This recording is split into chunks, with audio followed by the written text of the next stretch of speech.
want to determine your target audience. Now you want to find other people who are also serving that same audience in a different way.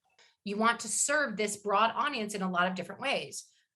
Newsflash, you can't serve them all with everything, right? If you serve women entrepreneur eaters, you can't serve them with everything that a women entrepreneur eater wants, right? Can you be your CPA? Nope. I mean, maybe you can, but you probably can't be your CPA. And that's okay. Bring on somebody who's a CPA that can give women entrepreneur eaters something that is of value to them, right? What if they do the same thing as you? So what? There is no such thing as competition.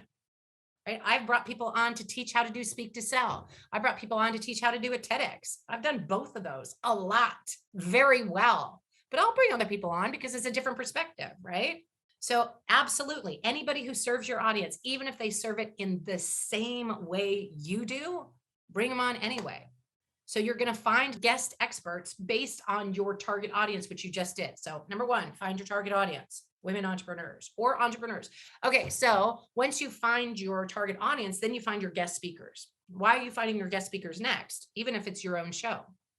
Finding your guest experts because they also serve your audience, right? Because you just want to bring in experts that serve your audience. So when you're bringing in experts that serve your audience, they also ideally have an audience, at least of customers, right? And probably a list of people that are also your people, right? If I bring in somebody who can talk about Facebook ads for entrepreneurs, he's got a list of entrepreneurs and he's going to bring his people to my show, right?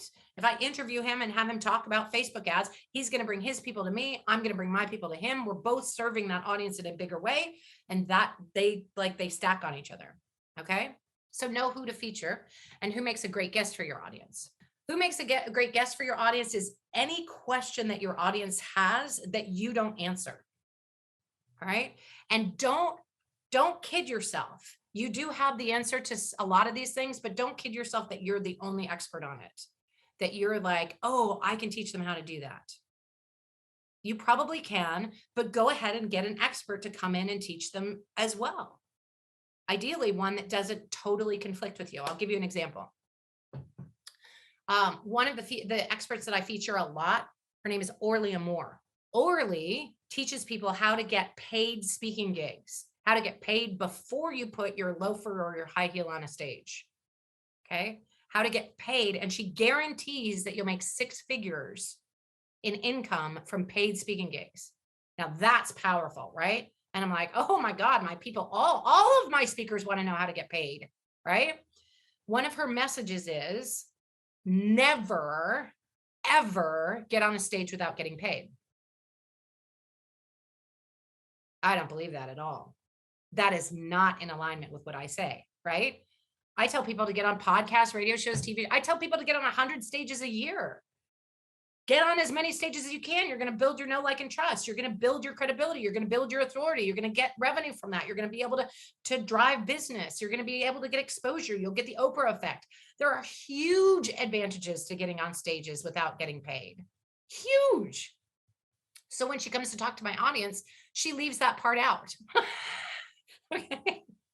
She still comes and talks to my audience and teaches them how to get paid speaking gigs, but she doesn't ever say, don't ever get on a stage unless you're getting paid for it. She just doesn't say that part. Okay. So when you have somebody come on and they are in alignment or they can help your audience, just make sure that they don't, if you hear them ahead of time, make sure that they don't say something that's in complete misalignment with what you teach.